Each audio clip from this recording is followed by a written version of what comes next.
Hello and welcome back, class. To access the GVRL database from the ARC Library homepage, click on Research Databases. It's in the left column. And then scroll down to click on the Gale Virtual Reference Library link. GVRL is a database that holds hundreds of reference resources. Reference resources provide answers to specific questions, background information, or may direct you to other sources. If you've ever used a dictionary, encyclopedia, atlas, or something similar, you've used a reference resource. And it just so happens that GVRL is one of the library's most popular resources. Starting here at GVRL's homepage, you'll see a lot of different types of reference resources. To the right, you can quickly view the various subjects addressed in the databases, and if you scroll down the page a bit, you'll see a few samples of the reference resources that correspond to the list on the right.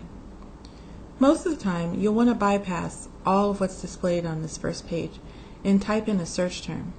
For this kind of database, it's best to start with the simple 1 to 2 word search. For the purposes of this slideshow, I selected the topic, homelessness. Now that I've entered my simple keyword, homelessness, here's a snapshot of the results of my search. Let's take a look at all that's here.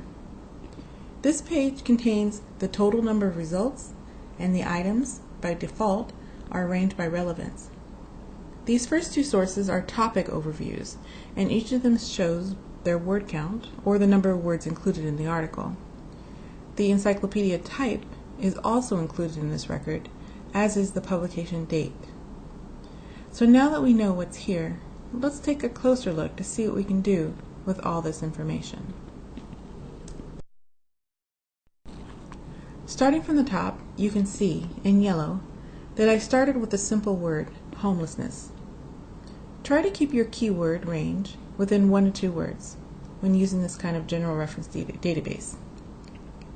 The number of results returned, and highlighted in green, is 447.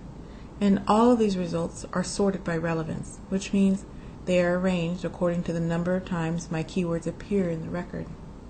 However, it is possible to rearrange the search and set it according to title or even date, but for a basic general search, using the default setting for relevance works well.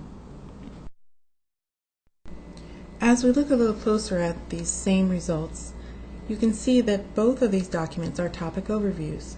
See the yellow highlight, meaning that they will provide a general summary of the topic. The word count, highlighted in green, is also important. If it's less than 600 or 700 words, it may not provide a comprehensive overview.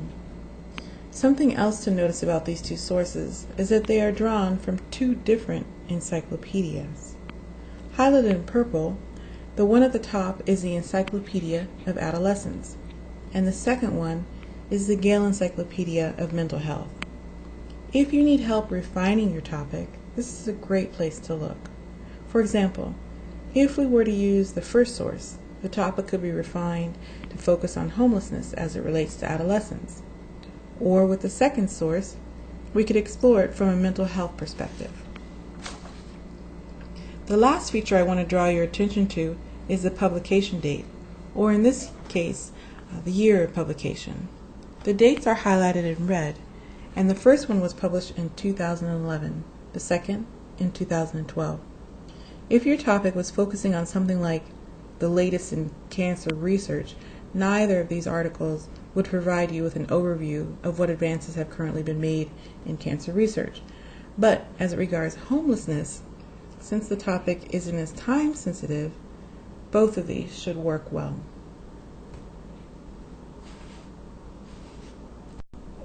Here's an example of what you can expect to find when you first open the article, a table of contents list. And each of the items here are hyperlinked. This is also a good place to look and find ways to refine your topic. For example, you could limit your focus to explore pathways out of homelessness. One of the great things about the sources in GVRL is that they will all provide you with additional reading material. That material may include books, articles, or journals, as well as other resources, such as government reports, and relevant websites.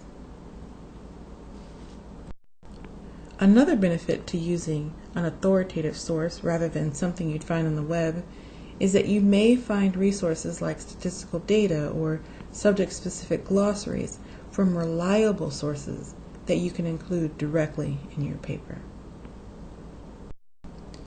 This last slide highlights one of the features that almost always generates a round of applause from students. Well, I may be exaggerating a bit about the applause, but students really like this last feature. In the Tools section on the right, you'll find a Citation Tools link that will access the citations for MLA and APA format. This is a huge time saver because you can copy and paste this information into your paper. But here's one caveat. You always want to double check these automatically generated citations with the MLA or APA guides your instructor recommends, as they are known to sometimes have errors. You can also email documents to yourself to access at a later date. I recommend that you always use a relevant naming convention in the subject line. For example, I recommend starting with the class name and number, in this case LIBR 318, and then something that distinguishes the article from all the others you have or will find. Here I added the phrase homelessness overview.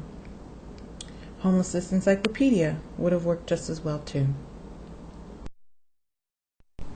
So that's an overview of the library's most popular general resource, GVRL. It's a great reference resource that will provide you with a reliable overview of your topic, direct you to other relevant resources, while offering suggestions to concepts that may help you refine your topic, and has an automatic citation generator that, once the results have been verified, will save you time and energy.